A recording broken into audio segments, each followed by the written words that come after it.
Hello and welcome dear students in VV educational services Bhopal. आज का topic है pension schemes and regulation. ठीक है, ये आपके यूनिट 3 का 5th टॉपिक है। 4th टॉपिक में हमने देखा था पीएफ मतलब प्रोविडेंट फंड एंड रेगुलेशन, जिसमें मैंने आपको बताया था कि जो प्रोविडेंट फंड था उसमें जो रेगुलेशन था 1952 अधिनियम, उसके जो नियम थे और उसकी जो कुछ सेक्शंस थी, कुछ सेक्शन उसमें पीएफ जो पेंशन स्कीम है उसके बारे में बताया गया था। वही स्कीम्स हम इसमें भी देखेंगे। ठीक है, इसमें फर्स्ट हम क्या देखेंगे कि पेंशन स्कीम होता क्या है, इसके रेगुलेशन। तो जैसे मैंने आपको बताया कि ये रेगुलेशन भी 1952 अधिनियम के अकॉर्डिंग आते हैं और इसमें कुछ जो सेक्शंस थी वो इसमें पेंशन स्कीम रेगुलेशन में क्या होती है, फॉलो होती है। ठीक है, तो स्टार्ट करते हैं, देखते हैं पेंशन स्कीम क्या है और पेंशन स्कीम रेगुलेशन क्या है। ठीक है, फर्स्ट है पेंशन स्कीम। पेंशन स्कीम की definition: pension scheme is a social security arrangement which provided regular income to employees after retirement और to their family in case of death.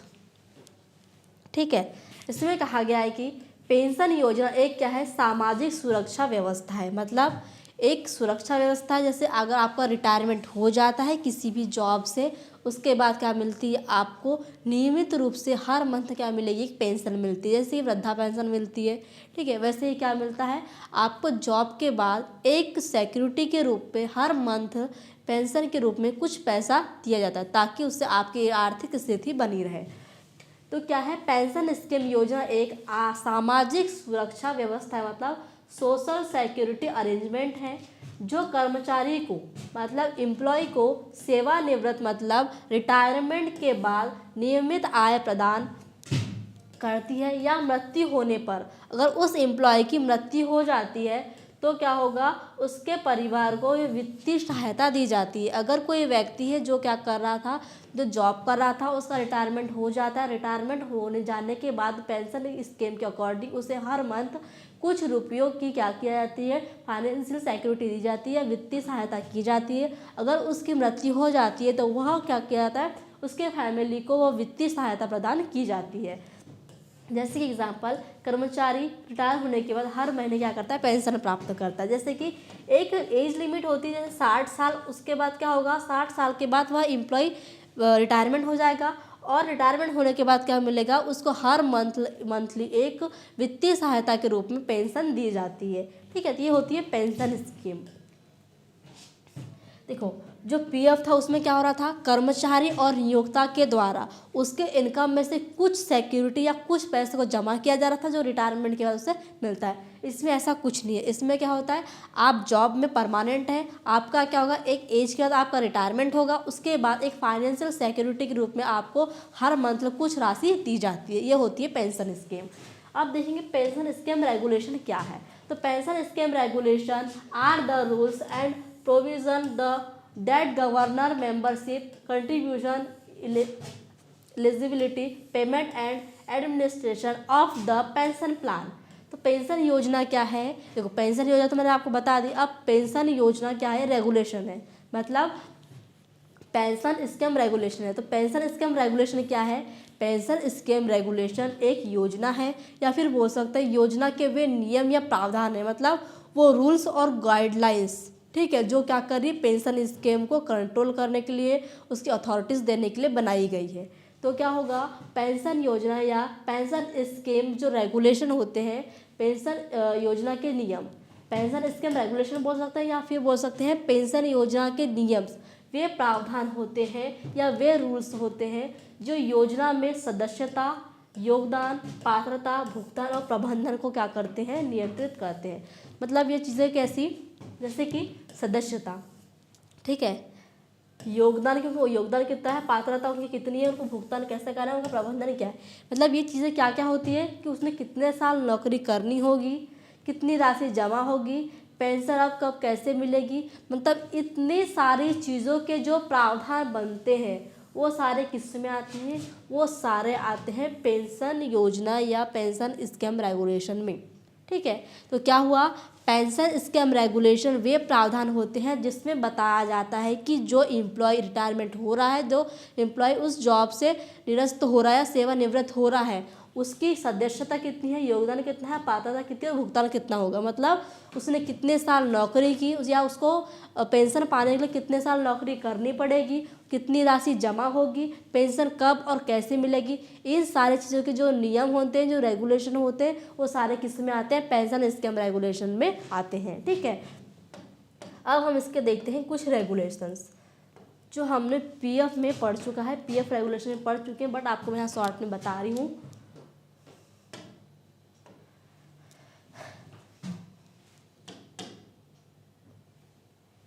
ठीक है, pension scheme regulation. तो pension scheme regular क्या है, एक legal authorities है, employees provident fund and miscellaneous provision act 1952। ठीक है, मैंने आपको बताया कि जो प्रोविडेंट फंड में हमने अधिनियम पढ़ा था 1952, उसी के अकॉर्डिंग क्या आता है, पेंशन स्कीम आता है, उसी के जो नियम है इसी में भी लागू होते हैं। तो उसमें हमने देखा था सेक्शन 5 थी, सेक्शन 5 के अकॉर्डिंग क्या पेंशन स्कीम की बात की गई थी। अब हम इसमें देखेंगे कौन कौन से सेक्शंस आते हैं, कौन से सेक्शंस के नियम हैं। तो सेक्शन 5(2)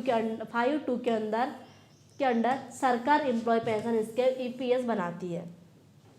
ठीक है, अब क्या देखो, जो मैंने प्रोविडेंट फंड है 1952 अधिनियम के अकॉर्डिंग कुछ नियम भी बताइए आपको, और कुछ सेक्शन में 16 सेक्शन बताइए। उसकी 16 सेक्शन में जो सेक्शन 5 थी, ठीक है, 5 के अंडर क्या है, एम्प्लॉयज पेंशन स्कीम बनाने का क्या है, संगठन किया गया, बनाने की योजना बनाई गई है। ठीक है, मतलब जो पेंशन स्कीम बनती है वो आप ही किस में आती है, सेक्शन जो 16 थी प्रोविडेंट फंड की, उसमें से सेक्शन 5 में क्या आती है, सेक्शन 5 में आती है एम्प्लॉय पेंशन स्कीम योजना। ठीक है, अब हम देखते हैं कौन कौन सी इसमें सेक्शन, इसी की कुछ सेक्शंस है जो इसमें लागू होती है। तो की सेक्शन प्रोविजन ऑफ ईपीएस मतलब एम्प्लॉय पेंशन स्कीम। तो सेक्शन 5(2) के अकॉर्डिंग अंदर आती है पेंशन स्कीम मतलब बनाने की शक्ति सरकार को देती है। सेक्शन 16 कंट्रीब्यूशन का नियम, जो एम्प्लॉय देखो एम्प्लॉयर 8.33% पीएफ कंट्रीब्यूशन ईपीएस में, ठीक है, कितना परसेंट है, 8.33% की इसमें होती है क्या, कंट्रीब्यूशन। ठीक है, सेक्शन 7 स्कीम में बदलाव करने की अथॉरिटीज़, जो मैंने आपको किसमें इस पीएफ की 16 सेक्शन बताई तब भी बताया था कि कुछ बदलाव होने के क्या चांसेस किसमें रहते हैं, सेक्शन 7 में रहते हैं। अब सेक्शन 8 में क्या है, एरियाज बकाया राशि की रिकवरी, अगर वो नियोक्ता पैसा नहीं दे रहा तो उसकी रिकवरी कैसे ली जाती है। सेक्शन 10 में क्या है, पेंशन फंड को अटैचमेंट से सुरक्षा। ठीक है, ये भी किसमें, सेक्शन 10 में दी गई है। अब इसकी नोट क्या है कि जो ईपीएस है, ठीक है, एम्प्लॉय पेंशन स्कीम है, उसमें प्रोविडेंट फंड की तरह 16 सेक्शन नहीं है, लेकिन ये मुख्य प्रोविज़न है, मतलब ये कुछ मुख्य प्रावधान है जो आपको प्रोविडेंट फंड के रेगुलेशन से ही मिलते हैं। मतलब ये सारी चीज़ें हमने क्या किया था, प्रोविडेंट फंड रेगुलेशन में पढ़ लिया था, बट उसकी कुछ सेक्शन थी जो यहाँ पर भी फॉलो होती है। ठीक है, मतलब चीज़ें वही है, बट क्या है वो चीज़ इसमें भी आ रही है और उसमें भी आ रही है। ठीक है, ये था आपका क्या, पेंशन स्कीम और पेंशन स्कीम रेगुलेशन। अब हम इसमें देखेंगे कि कुछ टाइप्स है पेंशन स्कीम के। ठीक है, तो कौन कौन से पेंशन स्कीम के टाइप्स है वो हम कवर करते हैं।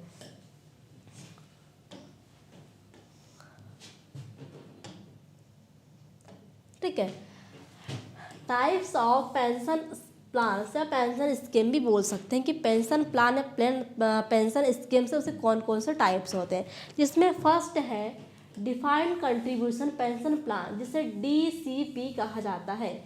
ये टाइप्स ऑफ पेंशन प्लान या टाइप्स ऑफ पेंशन स्कीम्स का फर्स्ट टाइप है डिफाइंड कंट्रीब्यूशन ऑफ या डिफाइंड कंट्रीब्यूशन पेंशन प्लान। ये क्या होता है, ठीक है, a pension plan in which employee and employer contribute a fixed amount to the fund. The final pension dependent on the fund investment performance.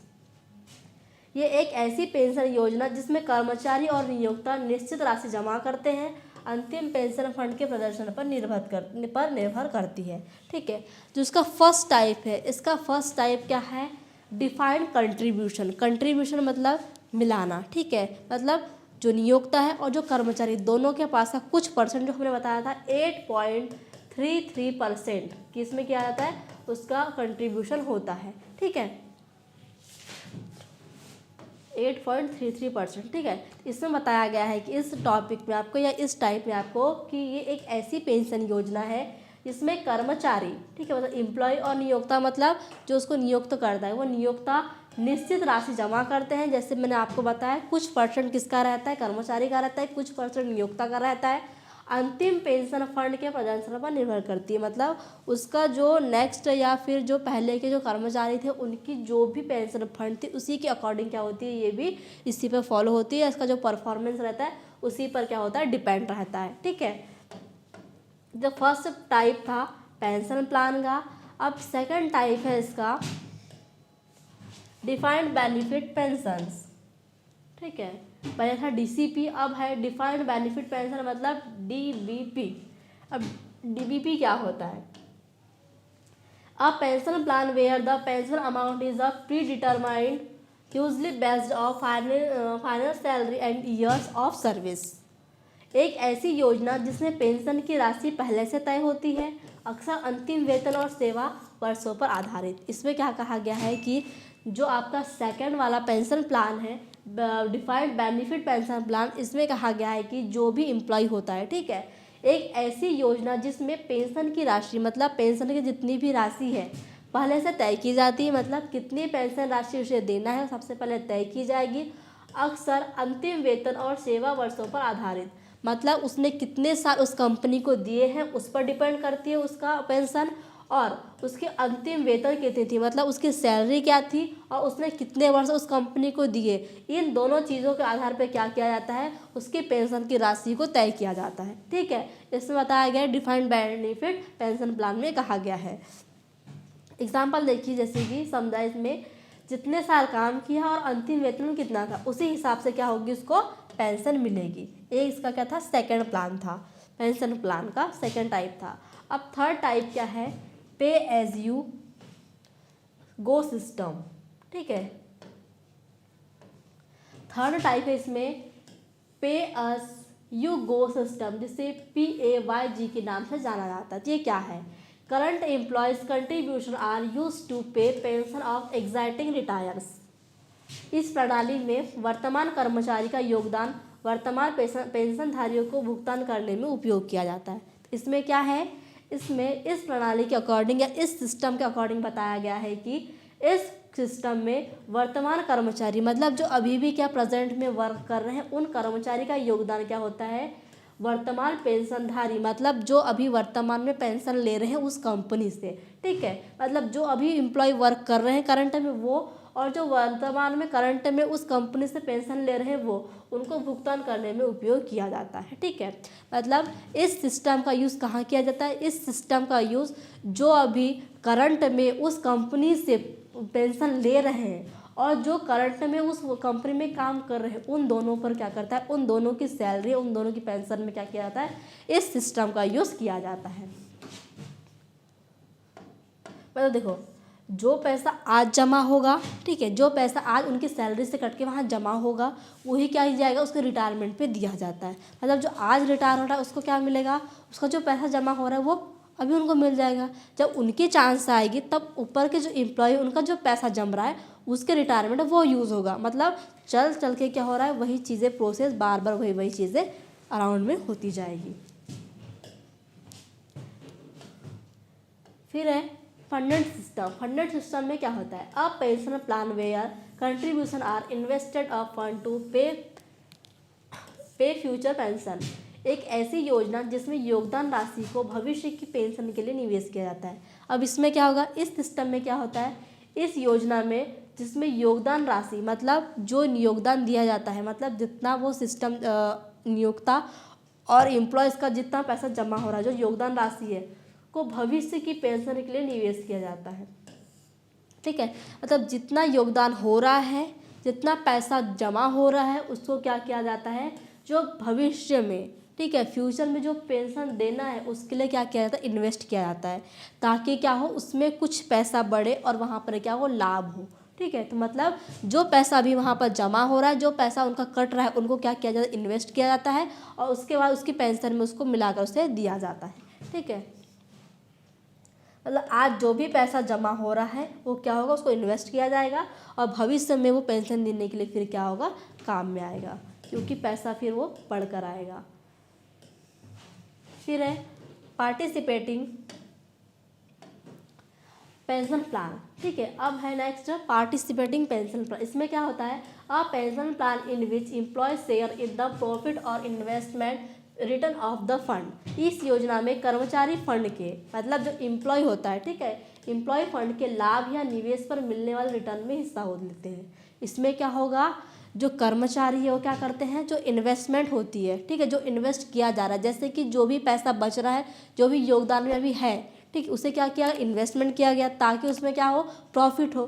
तो उसमें क्या होता है, इस सिस्टम के अकॉर्डिंग या इस प्लान के अकॉर्डिंग जो भी कर्मचारी है वो कर्मचारी क्या कर सकते हैं, फंड के लाभ या निवेश पर मिलने वाला रिटर्न में हिस्सा लेते हैं। ठीक है, मतलब जितना अच्छा इन्वेस्टमेंट होगा उतना भी क्या होगा, कर्मचारी को फ़ायदा मिलता है। जैसे अगर कर्मचारी उसमें कुछ इन्वेस्टमेंट करना चाहे और जैसे कंपनी के द्वारा क्या हुआ, कुछ इन्वेस्टमेंट किया गया, उसमें क्या होगा, कर्मचारी भी हिस्सा लेंगे, कर्मचारी भी अपना कुछ परसेंट वहाँ इन्वेस्टमेंट करेंगे। अब क्या होगा, अब उनको जो प्रॉफिट होगा, जो कंपनी को प्रॉफिट होगा वो किसके हिस्से में भी जाएगा, एम्प्लॉयज़ के हिस्से में भी जाएगा। मतलब जितना ज़्यादा बेनिफिट होगा, जितना ज़्यादा इन्वेस्टमेंट होगा, उस हिसाब से जितना प्रॉफिट बनेगा वो किसको जाएगा, एम्प्लॉयज़ को भी जाएगा। फिर नेक्स्ट है यूनिट लिंक्ड पेंशन प्लान। ठीक है, ये पेंशन प्लान है। अब pension plan where contribution are link to investment unit kill mutual fund pensions depend on the unit performance. इस योजना में योगदान यूनिट से जुड़ा होता है, जैसे म्यूचुअल फंड। इसमें क्या होगा, ये जो योजना है या ये सिस्टम है वो क्या होता है, म्यूचुअल फंड से जुड़ा होता है। ठीक है, पेंशन प्लान अलग है, जो एम्प्लॉयज़ को नियोक्ता कुछ परसेंट क्या हो रहा है, इन्वेस्ट हो रहा है। इसमें क्या होगा, ये म्यूचुअल फंड जैसे, ऐसे ज़रूरी नहीं है ये एक ही है इन्वेस्टमेंट का प्लान, ये अदर जैसे कि शेयर मार्केट या अदर कोई भी काम है, ठीक है, ये अदर कोई भी यूनिट से क्या होता है, जुड़ा होता है। मतलब इसमें क्या होगा, इसमें आपका जो पेंशन प्लान है और इसमें जैसे कि आपका कोई भी इन्वेस्टमेंट प्लान है, दोनों चीज़ें क्या होगी, एक दूसरे से लिंक होती है। मतलब एक जो यूनिट है आपकी पेंशन प्लान की और जो दूसरे यूनिट है जैसे कि म्यूचुअल फंड हो गया, शेयर मार्केट हो गया, ये दोनों क्या होती है, एक दूसरे से जुड़ी होती है, जिससे क्या कहा जाता है, यूनिट लिंक्ड पेंशन प्लान कहा जाता है। पेंशन राशि यूनिट के प्रदर्शन पर निर्भर करती है। मतलब जो यूनिट से वो जुड़ा है, मतलब जैसे जिससे म्यूचुअल फंड से जुड़ा है, इसमें जितना प्रॉफिट होगा, ठीक है, ये प्रॉफिट आपके क्या होगा, आपकी पेंशन प्लान के परफॉर्मेंस पे क्या करती है, डिपेंड करती है। और जितना इसमें प्रॉफिट होगा उतनी आपकी पेंशन जो पेंशन राशि होगी उसके परफॉर्मेंस को क्या करेगा, ये डिपेंड करेगा। जैसे कि मान लो कि उसने क्या हुआ, म्यूचुअल फंड में इन्वेस्ट किया, म्यूचुअल फंड अगर बढ़ता है उसमें अच्छा प्रॉफिट होता है, मतलब क्या होगा, जैसे जैसे म्यूचुअल फंड की अगर राशि बढ़ती गई तो क्या होगी, आपकी पेंशन भी बढ़ती है। ठीक है, मतलब आप जो अभी इन्वेस्ट कर रहे हैं, जो आप टाइम दे रहे हैं, आप किस चीज़ से लिंक कर रहे हैं उस आपकी सिक्योरिटी को, जैसे जैसे वो सिक्योरिटी बढ़ते जाएगी और सिक्योरिटी बढ़ेगी तो क्या होगा, आपकी पेंशन प्लान भी बढ़ते जाएगी। तो यह था आपका pension scheme regulation and pension plan के कुछ टाइप्स। ठीक है, आप पेंशन प्लान को किस किस हिसाब से डिवाइड कर सकते हैं या कौन कौन से पेंशन प्लान आपको कौन कौन से फ़ायदे दे सकते हैं, ये सारी चीज़ें आज हमने इस टॉपिक में कवर किया। आई होप आपको आज का टॉपिक अच्छे से समझ में आया होगा। Thank you very much.